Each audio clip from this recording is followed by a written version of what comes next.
ಅದಕ್ಕೆ ನಮ್ಮ ಜಾಣೆ ಮಗಳಿಗೆ ಇಷ್ಟೊಂದು ಖುಷಿಯಾಗಿದ್ದು. ಮತ್ತೆ ಮನೆ ಕೆಲಸ ಶುರು ಆಗೈತೆ. ಈ ಥರ ಇದೆ ನೋಡಿ ಫಿನಿಶಿಂಗು. ಆ ಕಣ್ಣೆದುರಿಗೆ ಬೆಳೆದು ದೊಡ್ಡವರಾಗ್ತಾರಲ್ಲ ಆ ಥರ ಆ ಬುತ್ತಿ ಬ್ಯಾಗೆಲ್ಲ ತೊಗೊಂಡು ಮನೆ ಕಡೆ ಹೊರಟ್ವಿ. ಟೆರೆಸ್ ಮೇಲೆ ನಿಂತರೆ ಎಷ್ಟು ಚೆನ್ನಾಗಿರೋ ವ್ಯೂ ಕಾಣುತ್ತೆ ಅಂದರೆ. ಎಲ್ರಿಗೂ ನಮಸ್ಕಾರ. ಇವತ್ತು ಬುಧವಾರ ಸಂತೆಗೆ ಬಂದಿದ್ದೀವಿ. ಸಂಜೆ ನಮ್ಮ ಜಾಣೆ ಮಗಳು ಸ್ಕೂಲ್ ಹತ್ರ ಹೋಗಿ ಅವಳನ್ನೂ ಸಹ ನನ್ನ ಜೊತೇಲಿ ಕರ್ಕೊಂಡು ಬಂದಿದ್ದೀನಿ.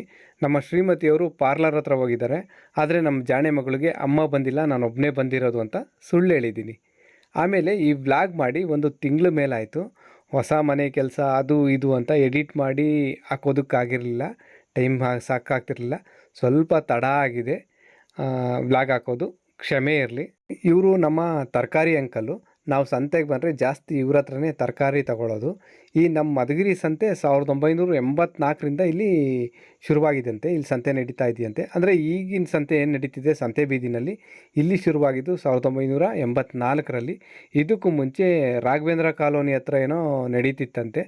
ಈ ಅಂಕಲ್ಲೇ ಹೇಳಿದ್ದು ನಮಗೆ ಈ ಕಥೆನೆಲ್ಲ. 1984ರಿಂದ ಇಲ್ಲಿ ಸಂತೆ ಶುರುವಾಗಿದ್ದು. ಪ್ರತಿ ಬುಧವಾರ ಇಲ್ಲಿ ಸಂತೆ ನಡೆಯುತ್ತೆ. ನಮ್ಮ ಜಾಣೆ ಮಗಳಿಗೆ ಕ್ಯಾರೆಟ್ ಅಂದರೆ ತುಂಬ ಇಷ್ಟ. ಅದಕ್ಕೆ ಇವಳು ಮೊದಲು ಕ್ಯಾರೆಟ್ನೇ ತೊಗೊಂಡ್ಳು. ಹಾಗೆ ಸ್ವಲ್ಪ ಮಿಕ್ಸ್ ತರಕಾರಿಗಳನ್ನೆಲ್ಲ ತಗೋಬೇಕಾದ್ರೆ ನಮ್ಮ ಶ್ರೀಮತಿಯವರು ಬಂದುಬಿಟ್ರು. ಅವ್ರು ಬರ್ತಿದ್ದಂಗೆ ನಮ್ಮ ಜಾಣೆ ಮಗಳಿಗಂತೂ ಒಂಥರ ಹೇಳೋಕ್ಕಾಗದೇ ಇರೋವಷ್ಟು ಖುಷಿನೋ ಖುಷಿ. ಆಗಲೇ ಹೇಳಿದ್ನಲ್ಲ ನಮ್ಮ ಶ್ರೀಮತಿಯವರು ಪಾರ್ಲರ್ಗೆ ಹೋಗಿದ್ರು ಅಂತ. ಅಂದರೆ ಅವರೆಲ್ಲ ತುಂಬ ಮೇಕಪ್ಪು, ಫೇಶಿಯಲ್ಲು ಅಂತೆಲ್ಲ ಏನೂ ಮಾಡಿಸೋದಿಲ್ಲ. ಹಬ್ಬ, ಫಂಕ್ಷನು ಈ ಥರ ಏನಾದರೂ ವಿಶೇಷ ಇದ್ದಾಗ ಮಾತ್ರ ಐಬ್ರೋ ಒಂದು ಮಾಡಿಸ್ತಾರೆ. ಇವತ್ತು ಅದಕ್ಕೇ ಪಾರ್ಲರ್ಗೆ ಹೋಗಿದ್ದು. ನಾನು ಅವ್ರನ್ನ ಪಾರ್ಲರ್ ಹತ್ರ ಬಿಟ್ಟು ಸ್ಕೂಲ್ ಹತ್ರ ಹೋಗಿ ನಮ್ಮ ಜಾಣೆ ಮಗಳನ್ನ ಜೊತೇಲಿ ಕರ್ಕೊಂಡು ಬಂದೆ. ಅಮ್ಮ ಬಂದಿಲ್ವಾ ಅಂತ ಮಗಳು ಕೇಳಿದ್ರೆ ಇಲ್ಲ ಅಂತಲೇ ಹೇಳಿದ್ದೆ. ನಮ್ಮ ಶ್ರೀಮತಿಯವ್ರಿಗೆ ಹೇಗೂ ಗೊತ್ತಿತ್ತಲ್ಲ ನಾವಿಲ್ಲೇ ತರಕಾರಿ ಎಲ್ಲ ತೊಗೊಳ್ಳೋದು ಅಂತ. ಅದಕ್ಕೆ ಅವರು ಪಾರ್ಲರಿಂದ ಸೀದಾ ಇಲ್ಲಿಗೆ ಬಂದರು. ಅಮ್ಮ ಬಂದಿದ್ದು ಒಂಥರ ಮಗಳಿಗೆ ಸರ್ಪ್ರೈಸ್ ಇದ್ದಂಗಿತ್ತು. ಅದಕ್ಕೆ ನಮ್ಮ ಜಾಣೆ ಮಗಳಿಗೆ ಇಷ್ಟೊಂದು ಖುಷಿಯಾಗಿದ್ದು. ಇದೇ ಖುಷಿಲಿ ನಮ್ಮ ಜಾಣೆ ಮಗಳು ಅವಳಿಗಿಷ್ಟ ಆಗಿರೋ ಒಂದು ಕ್ಯಾರೆಟ್ನ ಇಲ್ಲೇ ತಿನ್ಕೊಂಡ್ಳು. ಹಾಗೆ ನಮ್ಮ ಶ್ರೀಮತಿಯವರು ಅಡುಗೆ ತಿಂಡಿಗೆ ಮನೆಗೆ ತರಕಾರಿ ಏನೇನು ಬೇಕೋ ಅದೆಲ್ಲ ತಗೊಂಡ್ರು. ನಾಳೆಯಿಂದ ಮತ್ತೆ ಮನೆ ಕೆಲಸ ಶುರು ಆಗ್ತಿದೆ. ಗಾರೆ ಕೆಲಸದವರು ಬರ್ತಾ ಇದ್ದಾರೆ. ಅದಕ್ಕೆ ಸ್ವಲ್ಪ ತರಕಾರಿಗಳನ್ನೆಲ್ಲ ಜಾಸ್ತಿನೇ ತಗೊಂಡ್ವಿ ಇಲ್ಲಿ. ಹಾಗೆ ಇಲ್ಲಿ ಸೊಪ್ಪು ತಗೊಳ್ಳೋಣ ಅಂತ ಬಂದ್ವಿ. ಈ ಸೊಪ್ಪು ಮಾರ್ತಾ ಇರೋರು ಯಾವೂರೋ ಗೊತ್ತಿಲ್ಲ. ಮಸೊಪ್ಪಿಗೆ ಬೆರಕೆ ಸೊಪ್ಪು ತಗೊಂಡ್ವಿ. ನಮ್ಮನ್ನು ನೋಡಿಬಿಟ್ಟು ಈ ಅಣ್ಣವರು ನಮಗೆ ಅಂತ ಒಂದು ಕಟ್ಟು ಸೊಪ್ಪು ಜಾಸ್ತಿನೇ ಕೊಟ್ಟರು, ಫ್ರೀಯಾಗೆ ಕೊಟ್ಟರು. ಇವ್ರಿಗೆ ಒಳ್ಳೆಯದಾಗಲಿ, ತುಂಬ ಥ್ಯಾಂಕ್ಸ್ ಅವ್ರಿಗೆ. ಹಾಗೆ ನಮ್ಮ ಜಾಣೆ ಮಗಳು ನೇರಳೆ ಹಣ್ಣು ಬೇಕು ಅಂತ ಕೇಳಿದ್ಲು. ಈಗಂತೂ ನೇರಳೆ ಹಣ್ಣಿನ ಕಾಲ, ಎಲ್ಲಿ ನೋಡಿದ್ರು ಅವೇ ಜಾಸ್ತಿ ಕಾಣ್ತವೆ. ಆದರೆ ಜಾಸ್ತಿ ತಿಂದರೆ ಕೆಮ್ಮು ನೆಗಡಿ ಆಗಿಬಿಡುತ್ತೆ ಅಂತ ಹೇಳಿ ಸ್ವಲ್ಪ ಅಂದರೆ ಒಂದು 1/4 kg ಮಾತ್ರ ತಗೊಂಡ್ವಿ. ದೊಡ್ಡ ದೊಡ್ಡ ಸಿಟಿಗಳಲ್ಲಿ ಮಾಲ್ಗಳು, ಮಾರ್ಕೆಟು, ಸ್ಮಾರ್ಟ್ ಪಾಯಿಂಟು, ಮಾರ್ಟು ಅಂತೆಲ್ಲ ಇರ್ತವೆ. ಆದರೆ ಈ ನಮ್ಮ ಹಳ್ಳಿ, ಹೋಬಳಿ, ತಾಲೂಕು ಮಟ್ಟದಲ್ಲಿ ಈ ಥರ ಪ್ರತಿ ವಾರ ಸಂತೆ ನಡೆಯುತ್ತೆ. ಈ ಥರ ಸಂತೆಗಳಲ್ಲಿ ಸೊಪ್ಪು, ತರಕಾರಿ, ಮಸಾಲೆ ಪದಾರ್ಥಗಳು, ಮಡಕೆ, ಕುಡಿಕೆ, ಮರ, ಜಲ್ಡಿ, ಕೊಡೆ, ಬೀಗ, ಬಟ್ಟೆ, ಚಪ್ಪಲಿ ಅಂತೆಲ್ಲ ನಾನಾ ಥರ ವಸ್ತುಗಳು ಸಿಗ್ತವೆ. ಅದಕ್ಕೆ ತುಂಬ ಜನ ಈ ಹಳ್ಳಿ ಕಡೆ ಸಂತೆ ದಿನ ಬಂದು ಅವ್ರಿಗೆ ಸಂತೆನಲ್ಲಿ ಏನೇನು ಬೇಕೋ ಅದನ್ನೆಲ್ಲ ತೊಗೊಂಡು ಹೋಗ್ತಾರೆ. ನಾವು ಸಂತೆಯೆಲ್ಲ ಮುಗಿಸ್ಕೊಂಡು ಇಲ್ಲಿ ನಂದಿನಿ ಮಿಲ್ಕ್ ಪಾರ್ಲರ್ ಹತ್ರ ಬಂದ್ವಿ. ಅಮ್ಮ ಮಗಳು ಐಸ್ ಕ್ರೀಮ್ ಬೇಕು ಅಂದರು. ಸರಿ ಅಂತ ಇಲ್ಲಿ ಐಸ್ ಕ್ರೀಮ್ ತೊಗೊಂಡ್ವಿ. ಅಮ್ಮ ಮಗಳು ಐಸ್ ಕ್ರೀಮ್ ತಿಂದಾದಮೇಲೆ ಈ ಈರುಳ್ಳಿ ತಗೊಳ್ಳೋದೇ ಮರ್ತೋಗಿದ್ವಿ. ಹಾಗೆ ಈರುಳ್ಳಿ ತೊಗೊಳೋಣ ಅಂತ ಇಲ್ಲಿ ಡೂಮ್ಲೆ ಸರ್ಕಲ್ ಹತ್ರ ಬಂದ್ವಿ. ಇಲ್ಲಿ ತಗೊಳ್ಳೋ ಈರುಳ್ಳಿ ಬೇಗ ಹಾಳಾಗೋದಿಲ್ಲ ಮತ್ತು ಚೆನ್ನಾಗಿರ್ತವೆ. ಅದಕ್ಕೆ ನೋಡಿ ಇಲ್ಲಿ ಡೂಮ್ಲೈಟ್ ಇದೆಯಲ್ಲ, ಅದಕ್ಕೆ ಈ ಸರ್ಕಲ್ನ ಡೂಮ್ಲೈಟ್ ಸರ್ಕಲ್ಲು ಅಂತ ಹೆಸರು ಬಂದಿರೋದು ಅನಿಸುತ್ತೆ. ಇದು ನಮ್ಮ ಮಧುಗಿರಿನಲ್ಲಿ ತುಂಬ ಫೇಮಸ್ ಸರ್ಕಲ್ಲು ಮತ್ತು ಒಳ್ಳೆ ಬಿಸ್ನೆಸ್ ಪಾಯಿಂಟ್ ಸಹ. ಇದು ಮಾರನೇ ದಿನ ಬೆಳಗ್ಗೆ ನಮ್ಮ ಶ್ರೀಮತಿಯವರು ತಿಂಡಿ ತಗೊಂಡು ಬಂದರು. ಮತ್ತೆ ಮನೆ ಕೆಲಸ ಶುರು ಆಗೈತೆ. ಟೆರೆಸ್ ಮೇಲೆ ಕೆಲಸ ಮಾಡ್ತಾ ಅವ್ರೆ. ಇದು ಟೆರೆಸ್ ಮೇಲೆ ಸುತ್ತ ಗೋಡೆ ಕಟ್ತಾರಲ್ಲ, ಪ್ಯಾರಾಪಿಟ್ ಅಂತಲೂ ಏನೋ ಹೇಳ್ತಾರೆ. ಅದನ್ನು ಕನ್ನಡದಲ್ಲಿ ಕೈಪಿಡಿ ಅಂತಲೂ ಅಂತಾರಂತೆ. ಈ ಪ್ಯಾರಾಪಿಟ್ ಅನ್ನೋದಕ್ಕಿಂತ ಕೈಪಿಡಿ ಅನ್ನೋದೇ ಎಷ್ಟು ಚೆನ್ನಾಗಿದೆ ಅಲ್ವಾ. ಇಲ್ಲಿ ಕೆಲಸ ಮಾಡ್ತಾವನಲ್ಲ ಇವನು ರಾಮಕೃಷ್ಣ ಅಂತ, ನಮ್ಮ ಪಕ್ಕದ ಊರು. ಅಷ್ಟೇ ಅಲ್ಲ, ನಮ್ಮ ಕ್ಲಾಸ್ಮೇಟು. ಹೈಸ್ಕೂಲೆಲ್ಲ ನಾವು ಜೊತೆಯಲ್ಲೇ ಓದಿದ್ದು. ಜೀವನಕ್ಕೆ ಅಂತ ಒಬ್ಬೊಬ್ಬರು ಒಂದೊಂದು ಕೆಲಸ ಮಾಡ್ತಾರೆ. ಅದೇ ಥರ ಇವನು ಸಹ ಎಲ್ಪರ್ ಕೆಲಸಕ್ಕೆ ಸೇರಿಕೊಂಡು ಗಾರೆ ಕೆಲಸ ಕಲಿತು ಈಗ ಬೇಲ್ದಾರರು ಕೆಲಸ ಮಾಡ್ತಾ ಅವನೇ. ನೆನ್ನೆನೇ ಇಬ್ಬರು ಗಂಡಾಳು ಬಂದು ಇಲ್ಲಿ ಮೇಲ್ಗಡೆಗೆ ಮರಳು, ಇಟ್ಟಿಗೆ ಇವನ್ನೆಲ್ಲ ಒತ್ತಾಕಿದ್ರು. ಈ ಥರ ಮೆಟೀರಿಯಲ್ನ ಮುಂಚೆನೇ ಒತ್ತಾಕೋದ್ರಿಂದ ಬೇಗ ಬೇಗ ಕೆಲಸ ನಡೆಯುತ್ತೆ. ಕೆಲಸ ಮಾಡುವಾಗಲೇ ಒಂದೊಂದೇ ಮೆಟೀರಿಯಲ್ ತಂದು ಕೊಡ್ತಿದ್ರೆ ಕೆಲಸ ನಿಧಾನ ಆಗುತ್ತೆ. ಈ ವಿಷಯದಲ್ಲಿ ಮಾತ್ರ ನಮ್ಮ ಮೇಸ್ತ್ರಿಯವರು ತುಂಬ ಬುದ್ಧಿವಂತರು. ಇಲ್ಲಿ ಕೈಪಿಡಿ ಅಂತ ಹೇಳಿದ್ನಲ್ಲ, ಅದಕ್ಕೆ ತುಂಬ ಡಿಸೈನ್ ಎಲ್ಲ ಏನೂ ಮಾಡಿಸ್ತಿಲ್ಲ. ಮಧ್ಯೆ ಮಧ್ಯೆ ಸ್ವಲ್ಪ ಗೂಡುಗಳು ಬಿಡಿಸ್ತಿದ್ದೀವಿ ಅಷ್ಟೇ.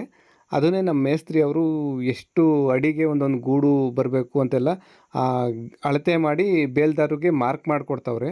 ಆಮೇಲೆ ನಾವು ಸ್ಕೂಲಲ್ಲಿ ಗಣಿತ ಅಂತೆಲ್ಲ ಓದಿರ್ತೀವಲ್ಲ, ಗಣಿತ ಆಯತ ವೃತ್ತ ಅಂತೆಲ್ಲ, ಅವೆಲ್ಲ ಇಲ್ಲಿ ಕೆಲ್ಸಕ್ಕೆ ಬರ್ತವೆ. ಈ ಮೇಸ್ತ್ರಿಗಳು ಬೇಲ್ದಾರರು ಇವರು ಓದಿಲ್ಲ ಅಂದ್ರೂ ಅವ್ರಿಗೊಂದು ಐಡಿಯಾ ಅಂತಿರುತ್ತೆ, ಅದನ್ನೇ ವೃತ್ತಿ ಅನುಭವ ಅನ್ನೋದು. ಅವ್ರಿಗೂ ಗೊತ್ತಿಲ್ಲದೇನೆ ಇಲ್ಲಿ ಗಣಿತ ಅನ್ನೋದು ಬಂದಿರುತ್ತೆ. ಈ ಗಾರೆ ಕೆಲಸದಲ್ಲೂ ಅಳತೆ ವಿಸ್ತೀರ್ಣ ಇವೆಲ್ಲ ಇದ್ದೇ ಇರುತ್ತಲ್ವಾ. ಬೆಳಿಗ್ಗೆ ನಮ್ಮ ಮನೇಲಿ ತಿಂಡಿ ತರೋದು ಸ್ವಲ್ಪ ಲೇಟೇ, ಹೇಗಿಲ್ಲ ಅಂದರೂ 9 ಗಂಟೆ ಆಗಿಬಿಡುತ್ತೆ. ನಮ್ಮ ಜಾಣೆ ಮಗಳನ್ನ ಸ್ಕೂಲ್ಗೆಲ್ಲ ರೆಡಿ ಮಾಡಿ ಕಳಿಸ್ಬೇಕಲ್ವಾ. ಅವಳನ್ನ ಸ್ಕೂಲಿಗೆ ರೆಡಿ ಮಾಡಿ ಕಳಿಸಾದ್ಮೇಲೆ ನಾವು ತಿಂಡಿನೆಲ್ಲ ಬುತ್ತಿ ತುಂಬಿಕೊಂಡು ತೊಗೊಬರೋದು. ಕೆಲವರು ಇನ್ನೂ ಬೇಗ ತಿಂಡಿ ಕೊಡ್ತಾರಂತೆ, ಆದರೆ ನಮ್ಮ ಮನೇಲಿ ಮಾತ್ರ ಇದೇ ಟೈಮ್ಗೆ ಅಂತ ಹೇಳ್ಬಿಟ್ಟಿದ್ದೀವಿ. ನಮ್ಮ ಮೇಸ್ತ್ರಿ ಅವರು ಬೆಳಿಗ್ಗೆ ಹೊತ್ತು ತಿಂಡಿ ತಿನ್ನೋದಿಲ್ಲ, ನ್ಯೂಟ್ರಿಷನ್ ಏನೋ ಕುಡಿತಾರೆ. ಹಾಗೆ ಇವರು ಕಾಫಿ ಟೀ ಸಹ ಕುಡಿಯೋದಿಲ್ಲ.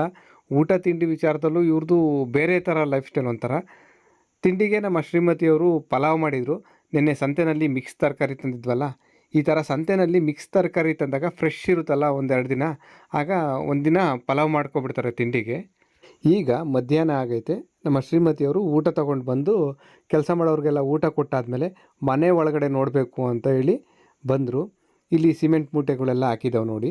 ಹಾಗೆ ಸೆಂಟ್ರಿಂಗ್ ಮೇಲೆ ಸಿಮೆಂಟ್ ಸಾರಿಸಿದ್ರು, ಅದೆಲ್ಲ ಬಿದ್ದೋಗುತ್ತೆ ಸಿಮೆಂಟೆಲ್ಲ, ಆಗ ಸೀಲಿಂಗ್ ಫಿನಿಶಿಂಗ್ ಬರುತ್ತೆ ಅಂತ ಹಳೆಯ ವಿಡಿಯೋದಲ್ಲಿ ಹೇಳಿದ್ನಲ್ಲ, ಈ ಥರ ಇದೆ ನೋಡಿ ಫಿನಿಶಿಂಗು.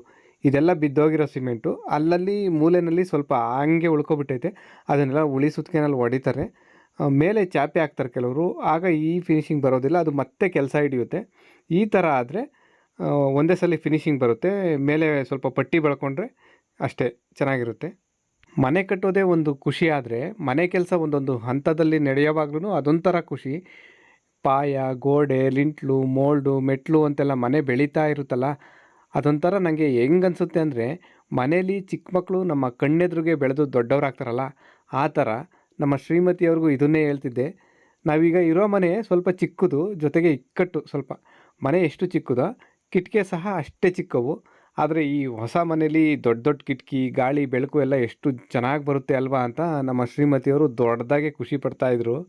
ಹಾಗೆ ಮೇಲ್ಗಡೆ ಕೈಪಿಡಿ ಕಟ್ಟಿರೋದನ್ನೆಲ್ಲ ಹೇಗೆ ಕಾಣುತ್ತೆ ನೋಡಬೇಕು ಅಂತ ಹೇಳಿ ಬಂದರು.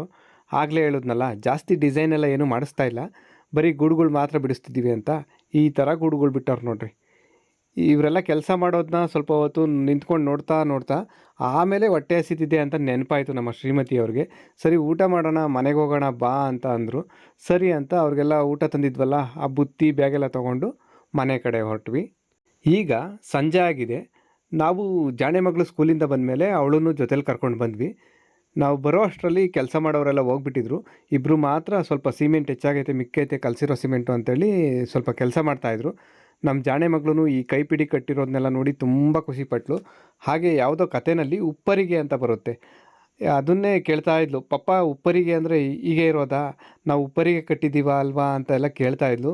ಹ್ಞೂ ಅಂತ ಮಗಳು ಹೇಳಿದೆ ಅವಳು ಖುಷಿಗೋಸ್ಕರ. ಅವಳು ಒಂಥರ ತುಂಬ ಖುಷಿಯಾದ್ಲು. ಹಾಗೆ ಹತ್ರ ಹೋಗಿ ಕೈಪಿಡಿನೆಲ್ಲ ಮುಟ್ಟಿ ನೋಡ್ತಾ ಇದ್ರೆ ಅವರಮ್ಮ ಕೆಳಗೆ ಬಿದ್ದೋಗ್ಬಿಡ್ತೀಯ, ದೂರ ನಿಂತ್ಕೊ ಅಂತೇಳಿ ಕೈ ಹಿಡ್ಕೊಂಡು ದೂರ ನಿಲ್ಲಿಸಿದ್ರು. ಆಮೇಲೆ ನಮ್ಮ ಮಾಳಿಗೆ ಮೇಲೆ ಅಂದರೆ ಟೆರೆಸ್ ಮೇಲೆ ನಿಂತರೆ ಎಷ್ಟು ಚೆನ್ನಾಗಿರೋ ವ್ಯೂ ಕಾಣುತ್ತೆ ಅಂದರೆ, ಸಂಜೆ ಪಶ್ಚಿಮಕ್ಕೆ ಮುಖ ಮಾಡಿ ನಿಂತರೆ ಸೂರ್ಯ ಮುಳುಗೋದನ್ನ ನೋಡ್ಬೋದು. ಬೆಳಗ್ಗೆ ಹೊತ್ತು ಪೂರ್ವದ ಕಡೆ ನೋಡಿದ್ರೆ ಅಲ್ಲಿ ದೂರದಲ್ಲಿ ಬೆಟ್ಟ ಗುಡ್ಡ ಎಲ್ಲ ಕಾಣ್ತಿದ್ದೇವಲ್ಲ, ಅಲ್ಲಿ ಸೂರ್ಯ ಹುಟ್ಟೋದನ್ನು ನೋಡ್ಬೋದು. ಹೊಸ ಮನೆಗೆ ಬಂದಮೇಲೆ ಬೆಳಿಗ್ಗೆ ಸಂಜೆ ಟೆರೆಸ್ ಮೇಲೆ ಬಂದು ಸನ್ರೈಸು ಸನ್ಸೆಟ್ಟು ಎಲ್ಲ ನೋಡ್ತೀನಿ ಅಂತ ನಮ್ಮ ಜಾಣೆ ಮಗಳು ಅವ್ರ ಅಮ್ಮಂಗೆ ಹೇಳ್ತಾ ಇದ್ಲು. ಆದರೆ ಅವರಮ್ಮ ಸನ್ರೈಸು ಅವೆಲ್ಲ ನೋಡಬೇಕು ಅಂದರೆ ಬೆಳಗ್ಗೆ 6 ಗಂಟೆಗೆ ಹೇಳಬೇಕು, 7 ಗಂಟೆ 8 ಗಂಟೆಗೆಲ್ಲ ಎದ್ದೇಳೋರೆಲ್ಲ ನೋಡೋಕ್ಕಾಗಲ್ಲ ಅಂತ ಮಗಳಿಗೆ ಅಮ್ಮ ಮಾತಲ್ಲೇ ಚಾಟಿ ಬೀಸ್ತಾಯಿದ್ರು. ಜೊತೆಗೆ ಈ ಮಾತುಕತೆ ನಡಿಬೇಕಾದ್ರೆ ಅರಸು ಸಿನಿಮಾದಲ್ಲಿ ನಮ್ಮ ಅಪ್ಪು ಅವರು ಸನ್ರೈಸ್ ನೋಡೋ ಒಂದು ಸೀನ್ ಇದೆಯಲ್ಲ, ಅದು ಸಹ ನೆನಪಾಯಿತು. ಈಗ ಗಾರೆ ಕೆಸ್ತವರೆಲ್ಲ ಹೋಗಾದ್ಮೇಲೆ ಮೊಸರನ್ನ ಹಾಕೋವಂಥ ಟೈಮು. ಬೆಳಿಗ್ಗೆ ಸಂಜೆ 2 ಟೈಮು ಮೊಸರನ್ನ ಹಾಕ್ತೀವಿ. ಇದು ನಮ್ಮ ನಂಬಿಕೆ. ಒಂದಿಬ್ಬರು ಹಳೆಯ ವೀಡಿಯೋದಲ್ಲಿ ಇದು ಮೂಢನಂಬಿಕೆ ಅಂತ ಕಮೆಂಟ್ ಮಾಡಿದರು. ಅಂಥ ಮನಸ್ಥಿತಿ ಇರೋರಿಗೆ ಒಂದೆರಡು ಮಾತುಗಳ್ನ ಹೇಳ್ತೀನಿ. ನಿಮ್ಮ ಮನೇಲಿ ನೀವು ಮದುವೆ, ಗೃಹ ಪ್ರವೇಶ, ನಾಮಕರಣ ಅದು ಇದು ಅಂತ ಏನಾದರೂ ಶುಭ ಕಾರ್ಯಗಳನ್ನ ಮಾಡಬೇಕಾದ್ರೆ ಒಳ್ಳೆ ದಿನಾಂಕ, ಗಳಿಗೆ, ಸಮಯ ಅಂತೆಲ್ಲ ಯಾಕೆ ನೋಡ್ತೀರಾ? ನಿಮ್ಮ ಪ್ರಕಾರನೇ ಹೇಳೋದಾದರೆ ಅದು ಸಹ ಮೂಢನಂಬಿಕೆನೇ ಆಗಬೇಕಲ್ವಾ? ನಾವು ಉಸಿರಾಡೋ ಗಾಳಿ ಹೇಗೆ ಕಣ್ಣಿಗೆ ಕಾಣೋದಿಲ್ವೋ, ಅದೇ ಥರ ಕೆಲವೊಂದು ಶಕ್ತಿಗಳು ಸಹ ನಮ್ಮ ಸುತ್ತಮುತ್ತನೇ ಇರ್ತವೆ. ಅವು ಸಹ ಕಣ್ಣಿಗೆ ಕಾಣೋದಿಲ್ಲ. ಸಮಯ ಸಂದರ್ಭ ಅಂತ ಬಂದಾಗ ಅವು ನಮ್ಮ ಅನುಭವಕ್ಕೆ ಬರ್ತವೆ ಅಷ್ಟೇ. ಸರಿ, ಈಗ ಸಂಜೆ ಆಯಿತು, ಮನೆ ಕಡೆ ಹೊರಟ್ವಿ. ಮತ್ತೊಂದು ಬ್ಲಾಗಲ್ಲಿ ಮತ್ತೆ ಸಿಗೋಣ. ಎಲ್ರಿಗೂ ಒಳ್ಳೆಯದಾಗಲಿ. ಧನ್ಯವಾದ.